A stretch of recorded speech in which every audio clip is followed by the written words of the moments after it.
Antes de mostrar a briga para vocês, eu quero só esclarecer um detalhe que talvez nem todos os internautas saibam. O termo pelego é a pior ofensa que você pode fazer para um sindicalista. E o sindicalista foi chamado de pelego, e ele perdeu a cabeça.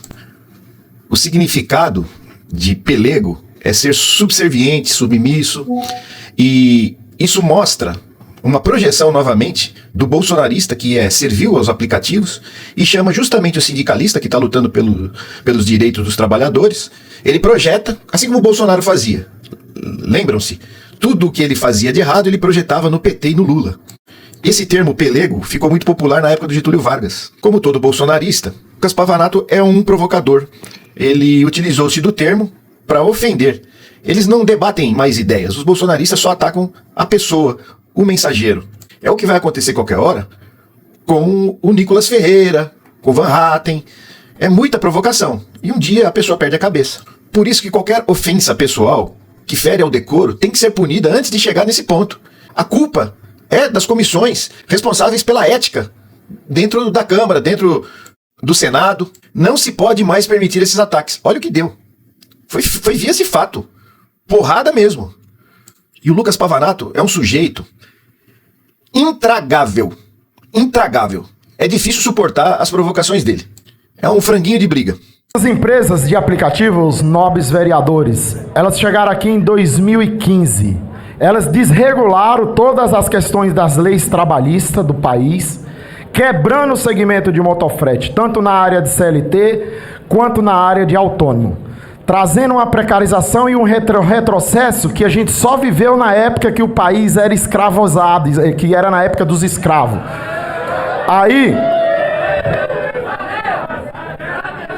Queridos, vamos ouvir até o final. Toda vez que eu for interrompido aqui, eu gostaria que o meu tempo fosse voltado. E eu queria fazer aqui um adendo, que os motoboys, que de uma certa forma vieram acompanhando o sindicato, estão aí fora, não entrou. Porque se tivesse entrado, nós também ia poder vaiar aqui e não ia deixar ninguém falar, tá bom?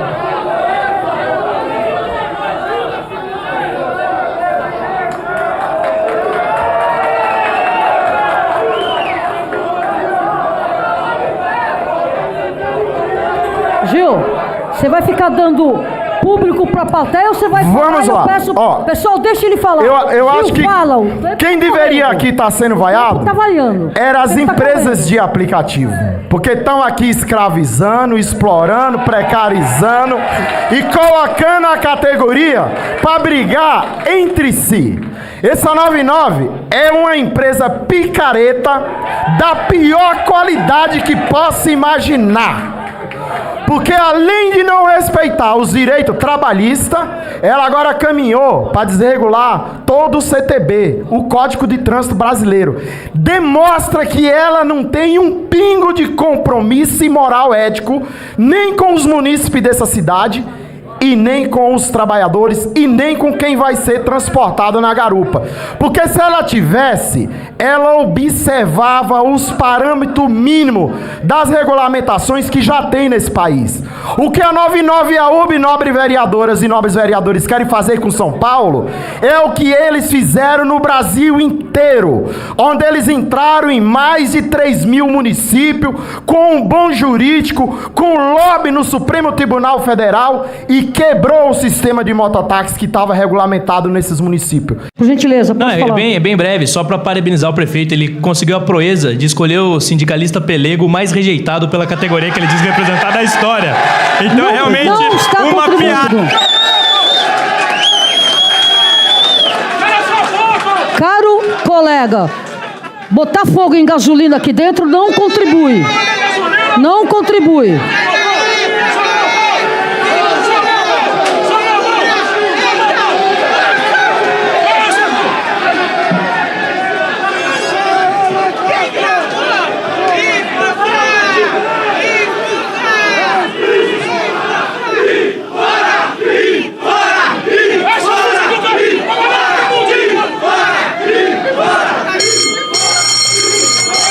Pavanato, você vai abrir a boca para provocar.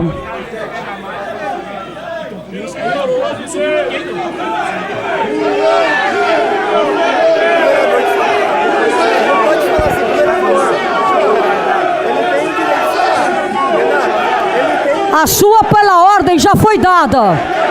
A sua pela ordem já foi dada.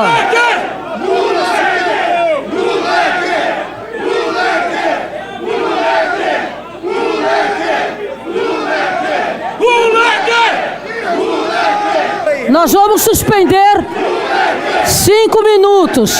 Nós vamos suspender por 5 minutos.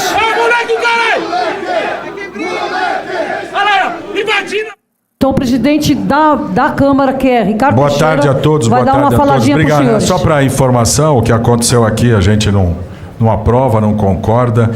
Eu acho que a gente está aqui num debate de alto nível e de repente tivemos aí uma queda. Então, para vocês saberem, o Pavanato realmente está com escoriações, está indo para a delegacia e o Gil também está sendo conduzido pela inspetoria da guarda para a delegacia para a gente apurar isso. Você viu que o Nicolas de São Paulo, vereador influencer do PL, levou uma hoje? Dá uma olhadinha aí no vídeo. Houve um empurra-empurra entre o presidente do sindicato dos motoboys, Gilberto dos Santos, conhecido como Gil, figura muito conhecida aqui em São Paulo, e o vereador Lucas Pavanato. Gil é ligado ao sindicato dos motoboys.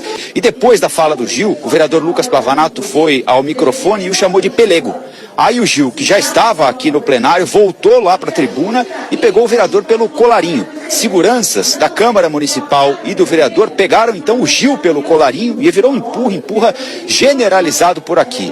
Resultado final, por enquanto não temos nenhum caminho para a regulamentação dos motoboys. O único caminho tomado aqui foi o do vereador e o do Gil, sindicalista, para a delegacia.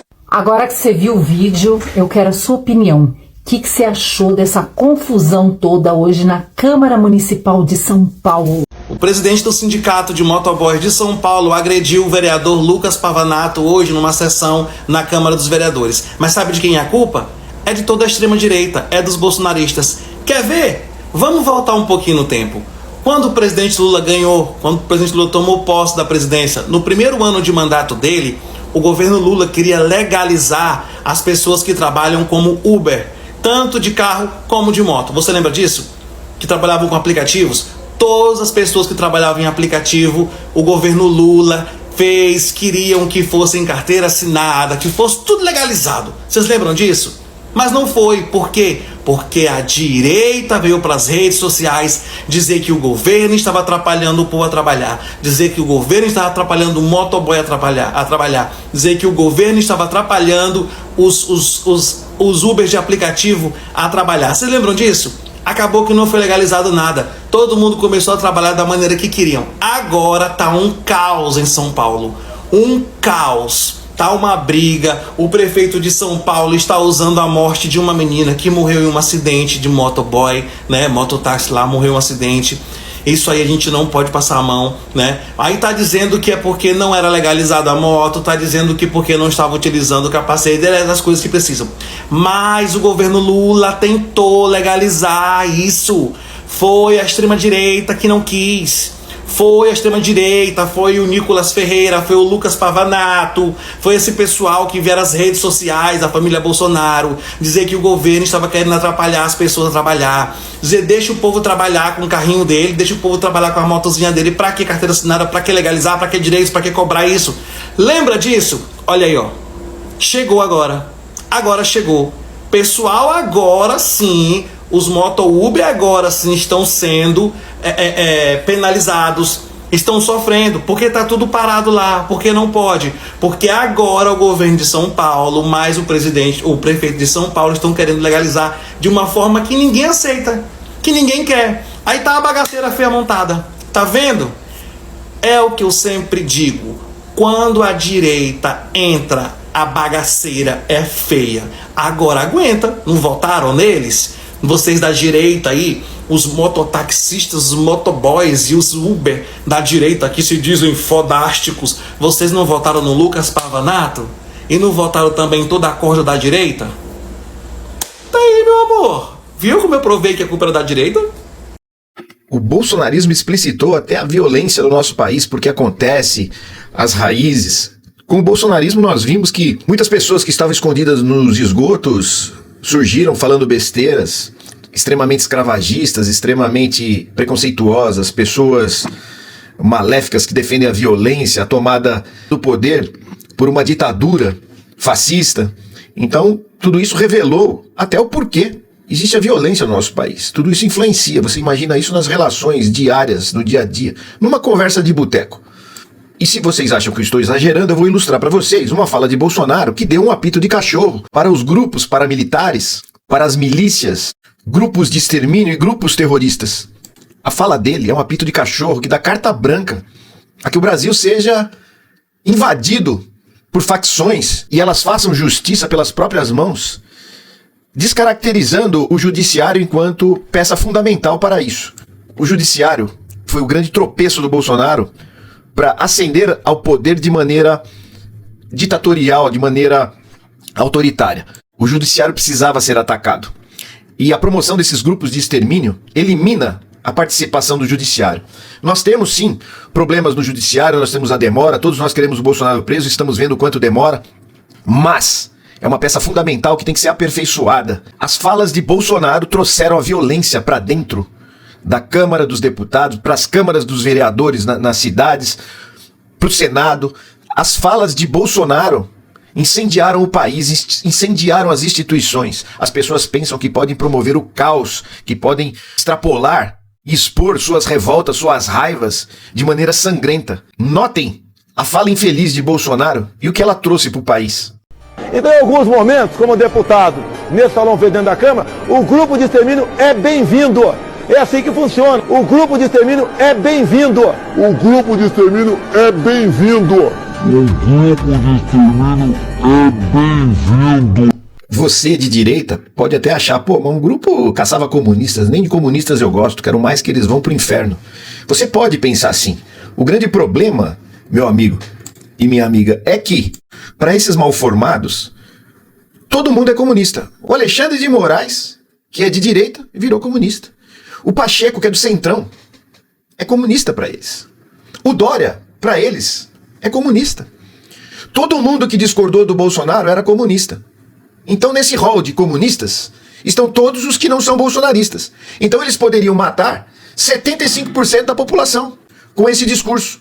Porque, para eles, se você defender uma pessoa homossexual na rua, você é comunista.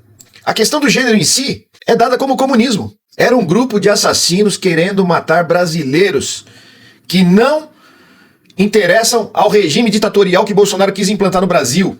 Essa é a verdade.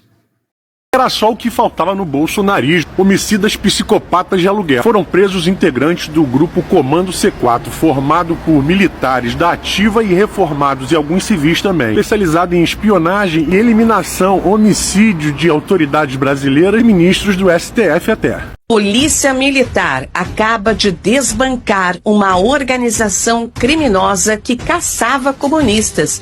Auto-intitulada Comando C4, Caçadores de Comunistas Corruptos e Criminosos, esta organização criminosa vendia até sentenças no Mato Grosso, segundo informações da Polícia Federal.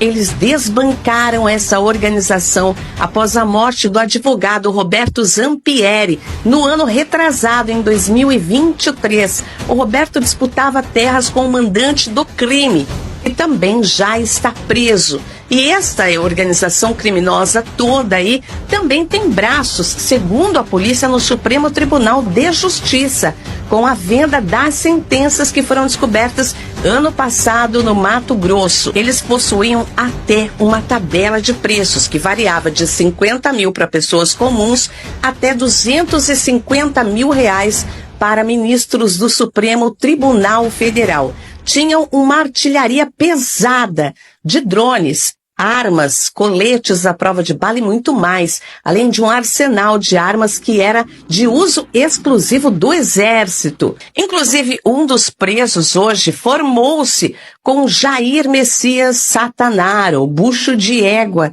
Ele formou-se em 77 nas Agulhas Negras, junto com seu amiguinho. Apoiou na campanha de 2022, colocando até a camiseta do bucho de égua.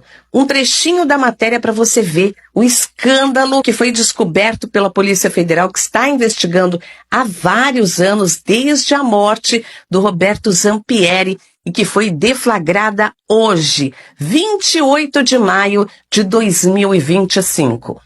Uma outra coisa que chamou muita atenção dos investigadores era o armamento pesado do qual esse grupo dispunha. Além dos drones e da isca, da locação de apartamento, etc e tal, os caras usavam armamento de uso restrito, não é isso, Camila? Exatamente, e ainda nesse ponto de contato, que claro, vai ainda ser aprofundado, como você estava falando, tem também lança-rojão, que foi algo que a gente só viu em novembro na investigação do punhal verde e amarelo, né? Então, assim, a munição de altíssimo calibre e também o armamento, né, muito restrito, a gente vai mostrar agora. A gente já tem a tabela aí para mostrar, gente? A gente já tem informação, essa tabela foi obtida pelo Márcio Falcão e tem toda a logística e principalmente... Não sei se é melhor a gente colocar aí no telão, mas vou seguir aqui com a informação e principalmente, gente, nessa tabela tem, aqui ó, no telão fica mais fácil, vamos juntos aqui então, nessa primeira parte da tabela tem o tal do Comando C4, né, que a gente está contando desde cedo, que eles se autodenominam como Comando de Caça a Comunistas, Corruptos e Criminosos. Essa tabela assim, meio bagunçada, ela tá dessa forma porque foi achada com os suspeitos ou com pessoas ligadas a eles. A Polícia Federal hoje prendeu um grupo, vejam colegas, que se autodenominava Comando de Caça aos Comunistas. Um grupo de extermínio, um grupo armado, organizado. Eles executaram um advogado. Eles espionavam e seguem os que estiverem por aí tentando espionar ministro do Supremo. Usavam drones, prostitutas infiltradas, cobravam, segundo os documentos, até R$250 mil para cada alvo político, inclusive deputados, senadores, políticos. E, colegas, esse não é um caso isolado. Entre 2019 e 2021, o número de grupos neonazistas no Brasil explodiu em mais de 270%. São mais de 530 células ativas espalhadas pelo Brasil, 2019 a 2021. Quem estava no Estado e no poder? Aqueles mesmos que exaltam o Ustra, exaltam a ditadura e até hoje tentam alterar o resultado das urnas. É muito grave. O grupo que se chamava Caça aos Comunistas, mesmo o nome da ditadura civil-militar que matou, torturou e por isso essa casa tem que olhar para esse fato não como um fato isolado, mas como algo que deve ser contundentemente enfrentado. Nossa bancada vai começar a coletar assinaturas para uma CPI para que o passado tenebroso nunca mais volte.